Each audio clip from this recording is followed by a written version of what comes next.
Entonces vamos a ir desglosando una por una. Primero vamos a ver una introducción a ella y vamos a tener que la psicoterapia tiene sus raíces en diferentes saberes procedentes de la medicina, filosofía y religión que fueron desarrollados en la cultura occidental. Estos mismos parten de la idea de que el ser humano, al verse enfrentado consigo mismo y con los demás, y no poder lograr una sana convivencia o equilibrio en sus conductas llega a crear algunas conductas que son anormales o deseadas socialmente. Entonces, la psicoterapia va a servir como un tratamiento por medios psicológicos para resolver problemas de la naturaleza emocional, en el cual una persona entrenada establece deliberadamente una relación profesional con el paciente y con los objetivos de eliminar, modificar o retardar síntomas existentes, mediatizar patrones de conductas perturbadas o promover el crecimiento positivo de la personalidad y el desarrollo. A ver, aquí déjale. Sara, ¿qué entiendes tú en estos 3 puntos? Por favor, regresale al anterior, por favor. No, está bien. Sara. Sí, doctora. Para mí la psicoterapia tiene una importancia muy grande en todo lo familiar, ya que muchas personas ahorita, sobre todo por la pandemia, han tenido muchas más oportunidades a caer en depresión y como tal, la familia obviamente ahorita se está viendo más reunida de lo que antes estaban, entonces esto ha creado ciertos roces incluso desde los mismos miembros y me parece que la psicoterapia tiene que ser algo de cajón para todos nuestros pacientes, no dejarse a la deriva, sino más bien tratarse. Sí, pero aquí, por ejemplo, dice eliminar o modificar o retardar síntomas existentes. ¿Ahí cómo actuaría en el ejemplo que tú me diste? Sí, claro. Por ejemplo, me parece que si una persona, yo o con mi paciente estoy al tanto de cómo está reaccionando ante ciertos estímulos o no sé, me llega con mucho dolor de cabeza y le pregunto a qué factores se puede asociar. Si me dice que tiene problemas en casa, yo creo que ahí como que también empezaría a haber ciertos síntomas, no sé, de depresión o de algunos otros factores, tanto en mi paciente, también de violencia, pero tanto en mi paciente como en las personas con las que vive, no solamente pues de la persona que estoy viendo. Claro, sí. Entonces aquí vamos a retrasar estos síntomas dándoles psicoterapia, diciéndoles cómo tienen, no diciéndoles cómo, si la psicoterapia no se trata de que nos digan qué hacer, sí, sino claro, de cómo sobrellevar esto y que el mismo paciente encuentre la respuesta, ¿no? O sea, nada más dirigirlo a que él encuentre la respuesta, ¿no? Claro, que lo tome como una herramienta a sumarse en su vida cotidiana. Exactamente. Había una psicóloga que alguna vez la oí, ella era psicóloga de niños, especializada en niños, pero alguna vez la oí que estaba hablando, estaba junto a mi oficina de la de ella, y la oí como le estaba diciendo a una paciente, es que le tienes que decir a tu marido que no sé cuándo. Y le puso un ejemplo de ella misma. Yo encontré a mi marido con una persona en ¿cómo se llama? Creo que dijo en Costco, ¿no? Y entonces la enfrenté y eso es lo que tú tienes que... No sé, ahí está mal la psicóloga, ¿no? Usted no tiene que decirle a la paciente qué es lo que tiene que hacer, sino tiene que orientarla cómo sobrellevar esto, incrementar su autoestima y que ella responda de la manera que ella crea conveniente, pero mediante esta herramienta, ¿no? ¿Para qué? Como dice abajo, ¿no? Promover el crecimiento positivo de la personalidad y el desarrollo de cada individuo. Bueno, adelante, por favor. Siguiente, por favor. Bueno, aquí vamos a ver una definición grande en la que nuestro equipo trabajó, pero que nos va a servir para el resto de toda la presentación. Y entonces vamos a definir la psicoterapia durante esta exposición como... Andrés, te oigo entrecortado, no sé los demás. Sí, igual. A ver si te acercas un poquito o no, nada más es mi señal. ¿Así? Uh-huh. Ok. Bueno, como les mencionaba, esta definición, aunque es extensa, nos va a servir para entender todo lo que va a ser psicoterapia en el resto de la presentación, que va a ser el conjunto de técnicas basadas en principios científicos de funcionamiento psicosocial y que se van a aplicar a través de la relación y alianza que se crea entre un clínico profesional experto o su equipo y el cliente individual, pareja, familia o grupo de personas. Y esto va a ser con el fin de ayudar a estos últimos a realizar un cambio en sus ideas, sentimientos, conductas y actitudes que sean disfuncionales y puedan provocar sufrimiento y malestar en sus vidas. Esto puede ayudarles a conseguir una mejor integración personal y adaptación a su entorno. También la relación se da en un contexto específicamente profesional y requiere como condiciones un marco estable, horario y condiciones contractuales. Significa que ambos participantes deben de estar de acuerdo con todas estas normas. La duración de la misma puede ser breve, media y prolongada en función de la naturaleza de los problemas presentados y de los objetivos de ambas partes. Entonces, las personas pueden presentar a una sesión de psicoterapia sin importar la edad, ya que esta puede ser beneficiosa para que siempre se adapten con las técnicas que vayan a aprender a una específica situación de la vida. Siguiente, por favor. Después, los objetivos que se planean lograr en una psicoterapia, en sesiones de psicoterapia, es hacer que el sujeto se conozca, que aprenda a convivir con sus dificultades y limitaciones, hacer posible la modificación de conductas y de actitudes, hacer que el sujeto pueda liberarse de conflictos y logre su independencia. Siguiente. Bueno, en lo que la siguiente, algo que debemos de saber es que en una sesión de psicoterapia siempre se debe mantener un buen nivel de confiabilidad, pero hay casos específicos en donde esta se puede llegar a violar, como es cuando los pacientes son menores de edad, que es relativo, solo cuando notemos que puede ser de importancia hacia los tutores de estos, cuando la vida del paciente está en peligro y cuando la vida de alguien más está en peligro o riesgo. Siguiente, por favor. Bueno, vamos a tener a la clasificación de la psicoterapia,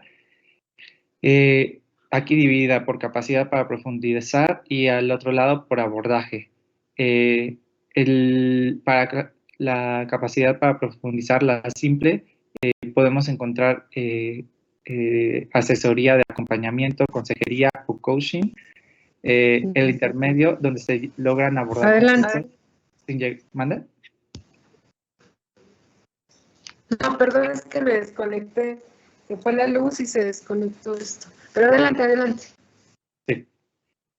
Después, el intermedio va a abordar conflictos sin profundizar, significa que hay intervención en crisis, y la profunda es que se va a hacer una reestructuración de todo lo que ha confirmado a la persona.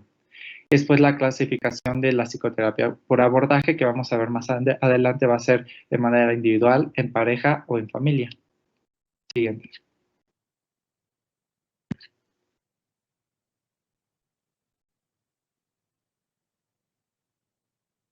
La primera terapia que no.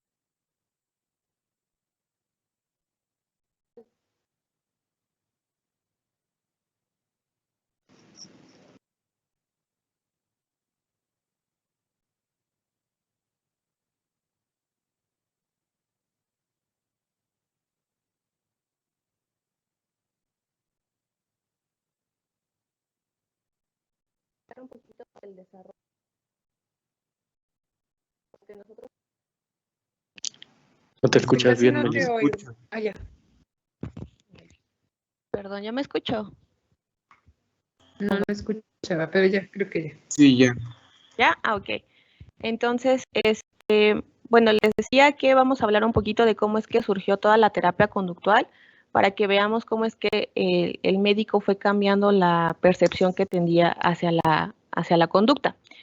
En el siglo XIX, el médico pues concebía la conducta desadaptada como un fenómeno o algo que se demostraba porque había una enfermedad subyacente. Fue hasta finales de ese siglo donde Freud empieza con el psicoanálisis y ya está empezando a concebir a la conducta como una expresión integrada o bien indivisible de la personalidad. Así tenemos que pues, la conducta desadaptada va a ser la evidencia sintomática de procesos psíquicos subyacentes perturbados. Y ya fue en las décadas de los 40 y de los 50 donde surge el modelo conductual. Esto va a ser gracias al desarrollo de las teorías de las psicologías del aprendizaje.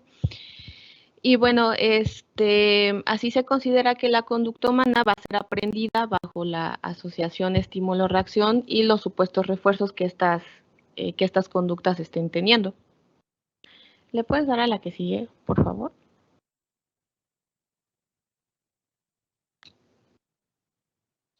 Bueno, así podemos definir a la terapia conductual como técnicas que van a estar basadas en las teorías del aprendizaje, que se van a aplicar al tratamiento de conductas inadaptadas con la finalidad de modificarlas o de extinguirlas.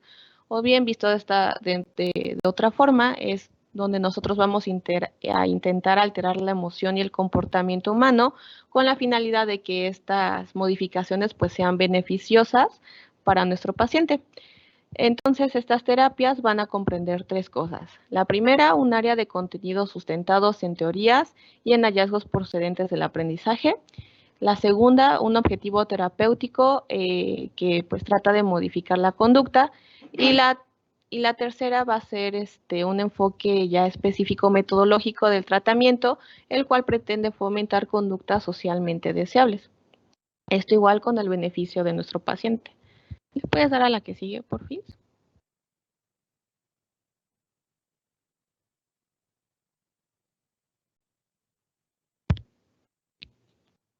Ok.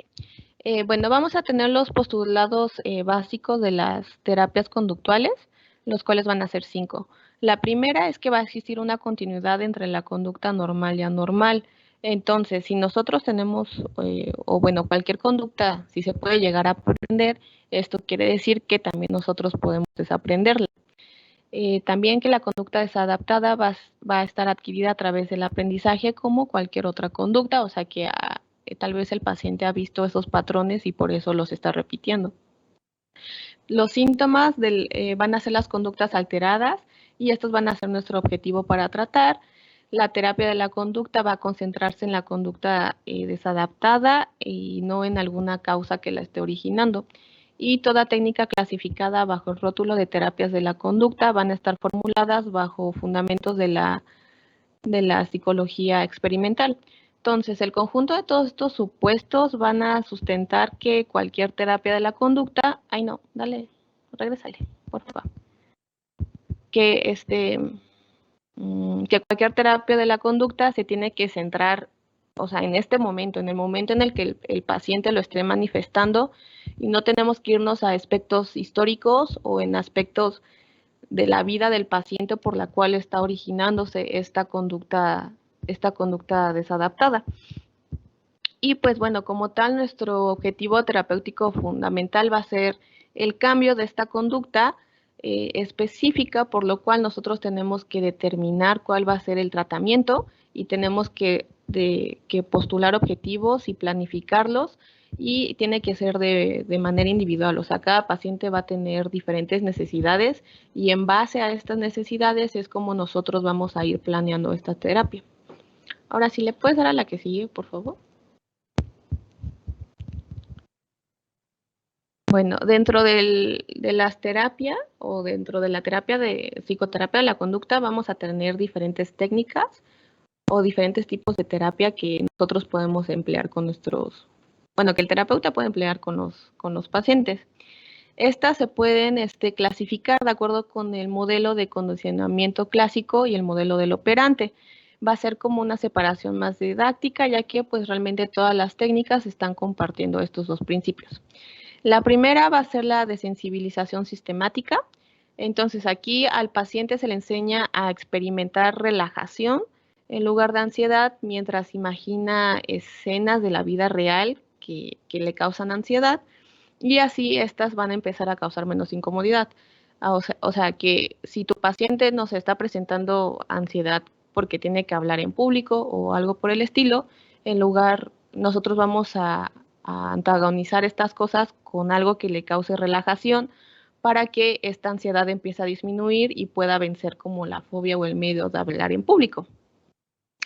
Bueno, dentro de los inhibidores que se utilizan o las técnicas de relajación que se utilizan, va a estar la relajación muscular, la excitación sexual o la autoafirmación. Dentro de estas, la que más se utiliza va a ser la relajación muscular de Jacobson. Y este proceso de desensibilización como tal contempla 3 fases. La primera va a ser el entrenamiento en técnicas de relajación, que es la que va a estar utilizando el paciente. La segunda va a establecer jerarquías de situaciones, objetos que provocan ansiedad en el sujeto. Entonces vamos a poner como en primer lugar, pues lo que le esté generando más esta ansiedad y de ahí hacia abajo. Y la tercera como tal, la desensibilización propiamente dicha. Y bueno, aquí ya se le presentan las situaciones que le produzcan ansiedad al paciente y se empieza a practicar las técnicas de relajación. ¿Le puedes dar a la que sigue, por favor?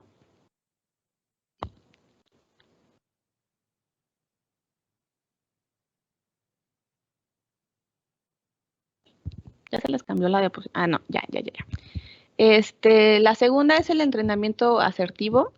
Aquí, bueno, la conducta asertiva como tal va a ser aquella conducta interpersonal que está implicando la expresión honesta y relativamente real de los sentimientos. Entonces, así tenemos que el entrenamiento asertivo va a abarcar todo procedimiento terapéutico tendiente a incrementar la capacidad del cliente para adoptar conductas que, pues, socialmente van a ser apropiadas. Estas técnicas se utilizan para que se facilite la expresión de sentimientos positivos, ya sea como alguna clase de afecto o algún elogio, y bueno, sobre conductas interpersonales correctas, ya sea en cualquier nivel. Y así se van a estar logrando recompensas sociales, lo cual va a hacer que el paciente tenga satisfacción en la vida.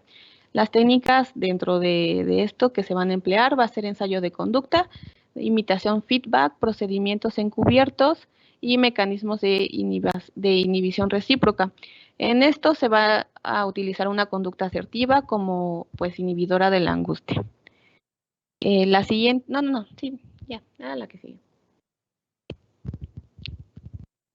Bueno, la tercera, en lo que se cambia la diapositiva, va a ser las técnicas de extinción. Estas, bueno, el principio básico va a ser literal la extinción. Entonces, aquí depende de cuáles son los estímulos condicionados al miedo, van a perder su calidad aversiva de manera gradual cuando se expone al paciente en forma repetida a ellos. O sea, si tu paciente le tiene, no sé, fobia a las arañas, lo que vas a hacer es estarlo juntando con muchas arañas por mucho tiempo, o sea, muchas veces al día y por mucho tiempo, hasta que en algún punto el paciente va a acostumbrarse a estar rodeado de arañas y pues ya le van a dejar de causar angustia y esa fobia que tiene. Y van a ser 2 los requisitos necesarios para desarrollar la técnica. La primera, que el sujeto esté expuesto durante el tiempo necesario a los estímulos ansiógenos, y la segunda, impedir por todos los medios que el sujeto esboce cualquier tipo de conducta evitativa. O sea, una vez que el paciente acepta este tipo de técnicas, ya no se puede como que echar para atrás. Esta va a ser como nuestra última opción. Si las demás técnicas dentro de la terapia conductual están fallando, ya es que nosotros entramos a esta técnica porque pues sí puede ser como muy, muy agresiva para el paciente. Además que está contraindicado en personas con problemas cardíacos por la ansiedad que les puede llegar a provocar la técnica. ¿Le puedes dar a la que sigue, por favor? A ver, te interrumpo, Clara. ¿Me escuchas, Clara? ¿Qué harías con un paciente que llega a tu consulta porque tiene una fobia a las alturas? ¿Qué harías?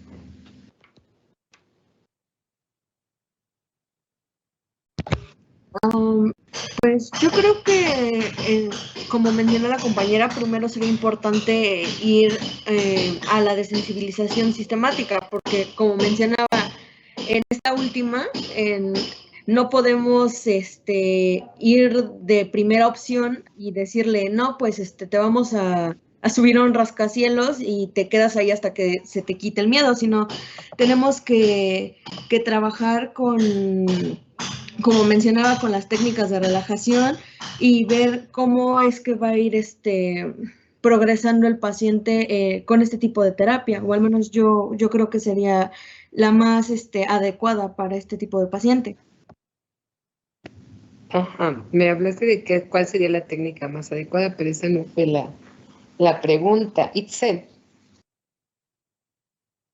Itzel, ¿está Itzel? Sí, doctora. ¿Qué harías tú gracias, Clara, qué harías tú cuando llegue un paciente a tu consulta que tiene fobia a las alturas? ¿Qué haces? Primero también podría ser buscar como un origen de si en algún momento tuvo por ejemplo, se cayó o algo así, buscar un origen de el miedo, y después también le recomendaría relajación, o sea, ir Yo soy tu intensificando. paciente, a ver, yo soy tu paciente, ¿qué me dices? Te digo, doctora, vengo porque me dan miedo las alturas y yo trabajo en el piso 22 y pues ya no quiero ir a trabajar porque me da miedo tan solo el hecho de subir al elevador. Como la semana pasada subí en un elevador de las Torres JB y me equivoqué y me subió al piso 22, pero subió rapidísimo, ¿no? Y que me di cuenta, entonces en eso le marco el piso de abajo donde iba y se baja, pero fue un cambio así tan brusco. O sea, no tengo yo fobia a las alturas, pero suponiendo que mi paciente no tiene que experimentar diariamente esa sensación de subirse al elevador, porque pues no puede subir 22 pisos diariamente, ¿no? Va a depender de la edad que tenga, etcétera. Vamos a suponer que es un paciente, no sé, de 40 años que tiene fobia a las alturas. ¿Qué haces? Tiene que ir a trabajar al piso 22, ¿qué haces?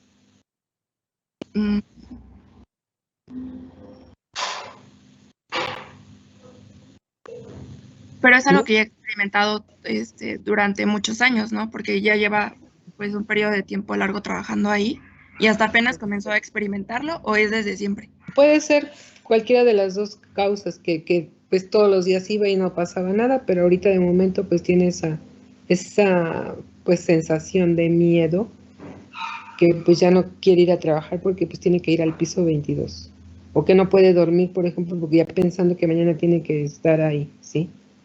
¿Qué haces con ese paciente?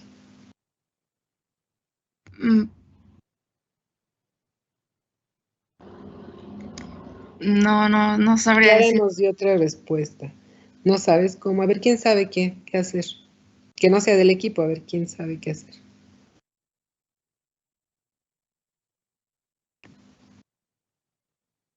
¿Nadie? Lo que han dicho sus compañeros, ¿no ha tenido impacto sobre ustedes? Doctora, igual como mencionaron que pues el primer paso sería la desintoxicación y de ¿Qué, perdón? No te oí. podríamos enseñarle algunas técnicas de relajación al paciente. Podría ser, pero ¿qué más haces? Podríamos, ¿Qué pasa si no atiendo a este paciente? ¿Qué le puede pasar a este paciente? pues Que no vaya a trabajar es lo de menos, pero ¿qué más? Bueno, su problema se puede agravar y puede afectar su salud mental y pues, o sea, como dices, con que no vaya a trabajar, pues ya se afecta en sí a toda su familia, no solo a él. Yo tuve una experiencia al subirme a un teleférico, que subimos a un cerro y forzosamente teníamos que regresar en teleférico. Bueno, sí había escaleras, pero era muy alto. Un grupo de chicos iban antes que nosotros y querían subir forzosamente, a la fuerza querían subir a una compañera de ellos y las chicas te la arrastraban para subirla. Y pues yo le dije a mi familia, si se sube la chica yo no me subo, ¿sí? Entonces nos subimos nosotros, ella no se subió. Dije, si se sube me bajo. Porque puede provocar un accidente, ¿no? Se puede poner histérica. Imagínense los que estaban en el cablebús, ahorita con el sismo, que alguien entre en crisis.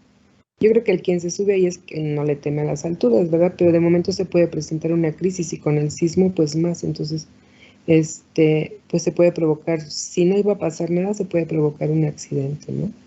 Entonces sí tendría yo que hacer algo con este paciente. Los del equipo, ¿qué harían?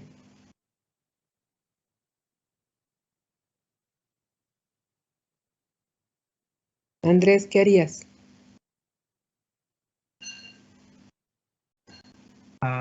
Pues no escuché bien lo que tenía porque mis audífonos no me sirvieron, pero yo creo que yo usaría primero, aparte de descubrir la razón, la razón que pudo haber originado esta fobia, y las situaciones en las que se encuentra alguien que tiene miedo a las alturas, no necesariamente debe tener miedo mientras sube al octavo piso, sino solo siente el miedo a la hora de mirar hacia abajo. Así que, aparte de trabajar con las técnicas conductuales que estamos viendo ahorita, yo diría que orientarlo a llevar una forma de vida en la que no se ponga bueno, de forma inmediata, para trabajar en la fobia de forma inmediata, en la que no se ponga a sí mismo en una posición en la que deba de lidiar con esa fobia. Ok, a ver, ¿alguien más del equipo tiene alguna otra opinión? Doctora, yo creo que sería mejor como empezar a enseñarle al paciente cómo controlar la ansiedad que le puede provocar la fobia, o sea, de las alturas. Ajá, le puedo orientar, le puedo mandar medicamentos para que se relaje. ¿Qué más puedo hacer?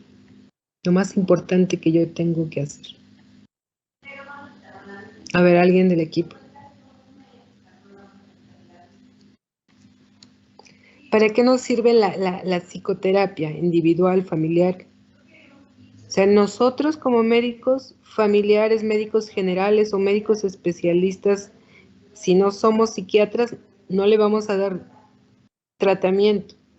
O sea, vamos a identificar el problema, ¿sí? Ustedes saben que para hacer una referencia, pues puede tardar una semana, un mes, ¿sí? Y pues en esa semana, en ese mes, a lo mejor el paciente sufre una crisis y se lanza por la ventana, ¿no? Entonces, tengo que orientarlo. Sí tendré yo que implementarle estas técnicas de relajación, tendré que decirle que pues tiene que modificar algunos hábitos o hacer alguna técnica de distracción para que mientras sube en el elevador no se estrese, o una vez que esté en la oficina como ahorita, la otra vez fui a un piso, creo que sí, un piso 24, algo así. Y pues no pasa nada, ¿no? Pero una de mis hijas sí como que le da un poquito de miedo a las alturas y se acerca a la ventana y pega un grito, ¿no? ¡Ay! Le digo, ¿qué pasó? No se ve bonita la panorámica, no, a mí me da miedo, ¿no? Entonces, como ya casi todos los edificios son de cristal, pues tienen la sensación de que están en el vacío, ¿no? Muy prácticamente, pues sí han visto cómo colocan los vidrios, ¿no? Yo digo que se caiga y se estrelle contra un vidrio que esté flojo, mal puesto ahorita después del sismo, pues a lo mejor sí se puede provocar un accidente o la ruptura de los vidrios, etcétera, ¿no? Entonces, el paciente lo que necesita es una psicoterapia, ya sea individual, de pareja, colectiva, etcétera, ¿no? Porque acuérdense que una crisis nos puede llevar a una crisis individual, nos puede llevar a una crisis colectiva, ¿no? Poner histéricos no nada más al mismo paciente, sino a todos. Entonces, pues tiene que saberlo manejar, dar parte en su trabajo, que pues tiene miedo a las alturas, que tienen que tener cuidado con él, etcétera, ¿no? Pero eso nada más es una orientación, pero lo que tenemos que hacer es derivarlo con el psicólogo o con el psiquiatra, que tenga una atención. Nosotros, esta clase nos sirve para tener idea de qué es lo que se puede hacer con un paciente que tiene determinada patología mental, ¿no? O prevenir alguna patología mental. O sea, tenemos que tener la idea de que mi paciente, pues a lo mejor tiene un familiar en estado terminal. pues qué bueno, ¿no? Ya se va a morir el señor y pues los demás están sanos, ¿no? Entonces, no, yo tengo ahí que ver que esta familia pues no sufra una crisis de depresión o de angustia o de estrés, entonces ahí tengo que enviarlo al psicólogo, al tanatólogo, porque sé que él le puede ayudar. Entonces, este es más que nada una clase para que nos oriente a saber en qué momento vamos a derivar a nuestro paciente, ¿sí? Porque incluso se puede suicidar, o un paciente que ya tiene intento de suicidio, o que sufre de violencia, etcétera. Entonces, saber cómo abordarlo y referirlo. Y mientras, pues sí, decirle, a ver, señor, se tiene que relajar, le puedo enseñar algunas técnicas mientras llega con el psiquiatra, el psicólogo, si es a nivel privado, pues inmediatamente ahorita puede referirlo, ¿no? El otro día fue una paciente a consulta al Ángeles y ella llevaba un problema de insuficiencia venosa, entonces fue al flebólogo, pero le dijo que ya no era un problema de los vasos sanguíneos, sino que era un problema, creo que dermatológico, tenía una erisipela, creo que ya la paciente, entonces inmediatamente la pasó con el internista ahí mismo, ¿no?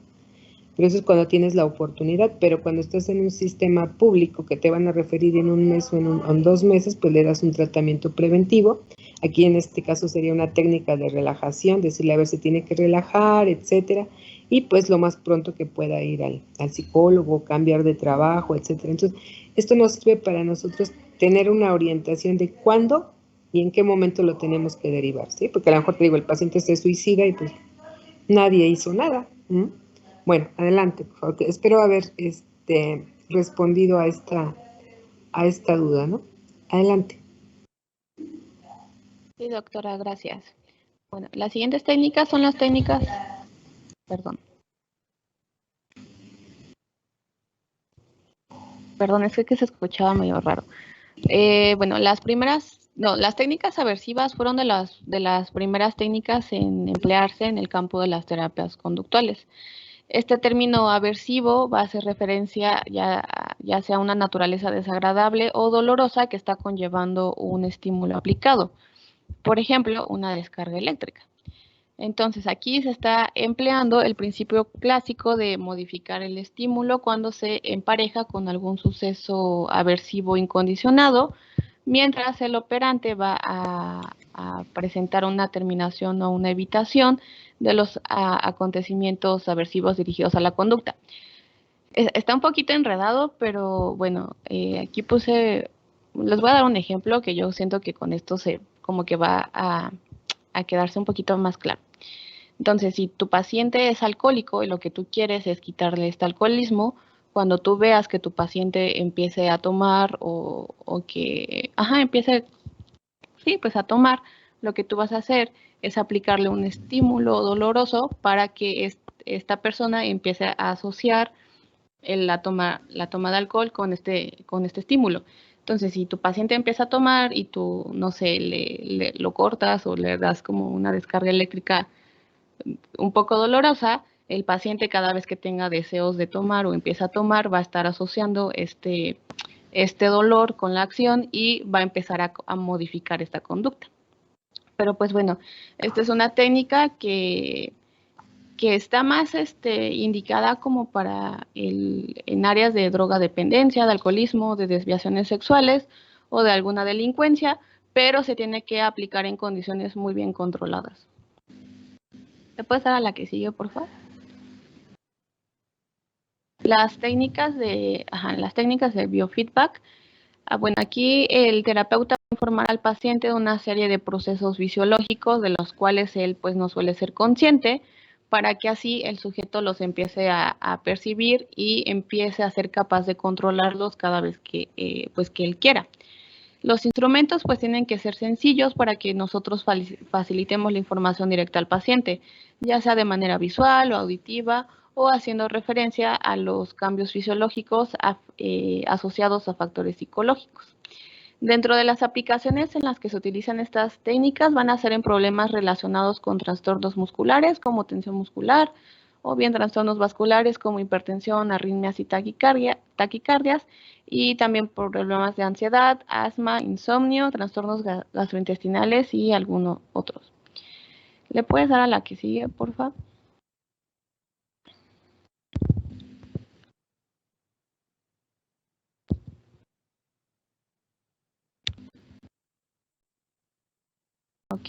La siguiente es el modelamiento.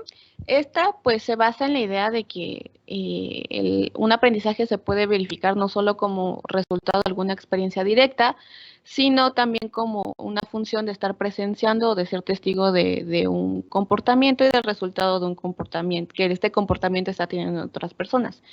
Entonces, así, por ejemplo, si tenemos un paciente que maltrata a su esposa, podemos inferir que sus papás también tenían este mismo de problema, donde su papá, el papá del paciente, golpeaba a su mamá y pues empezó a comportarse de la misma manera porque fue lo que vio toda su vida. Así tenemos al tercer tipo de aprendizaje, que es el aprendizaje por imitación, y es el que nosotros, o bueno, esta técnica se va a basar para poder hacer su cambio de conducta. Entonces aquí se utiliza pues para que el sujeto le das a la anterior, para que el sujeto aprenda una nueva conducta, ya sea gracias a nuevos patrones. ¿Le das a la anterior, por favor?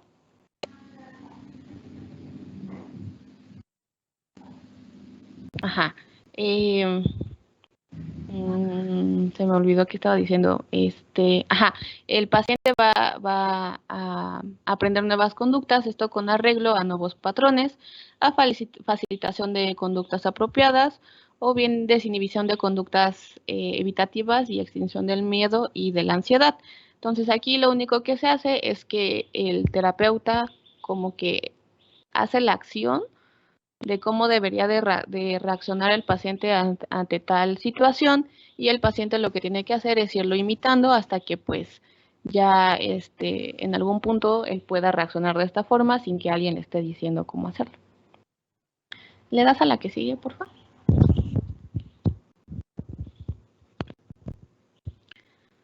Bueno, ya por último, ya para terminar, ya con la última técnica, ¿le das a la que sigue, por favor? Son las técnicas que están empleando condicionamiento operante. Entonces aquí van a utilizar el concepto de refuerzo en el desarrollo o disminución de la conducta alterada o desadaptada, y se utiliza dale a la anterior, por favor. Se utiliza la economía de fichas. Esta economía de fichas es como un tipo de contrato o algún reforzamiento social. Entonces, cuando el paciente haga algo bueno o empiece a quitarse esta conducta desadaptada y tenga la conducta que se quiere, pues se le va a dar como un premio. El premio pues ya va a ser dependiendo de lo que el paciente y el terapeuta estén acordando. O bien también se puede emplear el contrato de contingencia. Entonces aquí, pues, en la imagen se ve como un ejemplo de los contratos que se utilizan, donde ya va a estar negociado entre el terapeuta y el paciente, donde el paciente el paciente se compromete a obtener recompensas cuando realice conductas apropiadas, o a ser castigado cuando manifiesta las conductas que no sean adecuadas o las que no se están pactando. Pero pues bueno, antes de realizar esto, el paciente y el terapeuta tienen que establecer en qué momentos va a recompensar y con qué va a recompensar, y en qué momentos va a castigar y con qué va a castigar. Y estos se utilizan sobre todo en problemas escolares, de pareja, de familia o bien de conducta alimentaria. Ahora sí, ¿le puedes dar a la que sigue, por favor? Y bueno, aquí tenemos como algunas indicaciones en las que nosotros podemos utilizar las terapias conductuales. Cuando tu paciente tenga trastornos de ansiedad, puedes usar la desensibilización sistemática, las técnicas de extinción, entrenamiento asertivo o modelamiento. En trastornos depresivos, puedes usar refuerzos positivos o entrenamiento asertivo. En trastornos psicóticos, puedes utilizar la economía de fichas. En trastornos alimentarios puedes hacer un contrato de contingencia o bien autorrecompensas, y en algunas adicciones puedes utilizar técnicas asertivas y refuerzos positivos. ¿Le das a la que sigue? Vamos a quedarnos aquí. Ya son 11:57, vamos a quedarnos aquí. Al finalizar este tema voy a presentarles 3 casos clínicos y los van a resolver ustedes, ¿sí? Van a decirme qué técnica de psicoterapia van a utilizar en cada uno de los casos, como acabamos de ejemplificar al principio. Sí, aquí al principio nada más quería que me dijeran qué es lo que ustedes tenían que hacer. Ustedes no van a aplicar las técnicas, sí, pero ustedes tienen que conocerlas para que en determinado momento el paciente con alguna crisis psicológica o si quiero darle un tratamiento preventivo, sé que puede, con qué técnica puedo contar y que le puede dar el psicólogo o el psiquiatra, ¿sí? Pero si yo no sé, entonces no lo voy a mandar ni siquiera a prevención, ¿no? Porque, pues, sí va a tener un suceso de una pérdida porque tiene un paciente en etapa terminal, pero no sé qué hacer. No sé qué lo puedo mandar al psicólogo, ¿no? Porque, pues, no sé qué terapia le puede indicar, ¿sí? Entonces, es la idea de que ustedes sepan qué es lo que se puede hacer con este tipo de pacientes y referirlo oportunamente. Bueno, revísenlo. Ahorita les subimos la presentación si es que no la registró la plataforma, pero si no la revisan, nos revisan el tema y mañana continuamos, por favor. Y el viernes aplicamos un pequeño taller, ¿sí? Nos vemos, que tengan buena tarde. Sí, doctora, hasta luego. Adiós.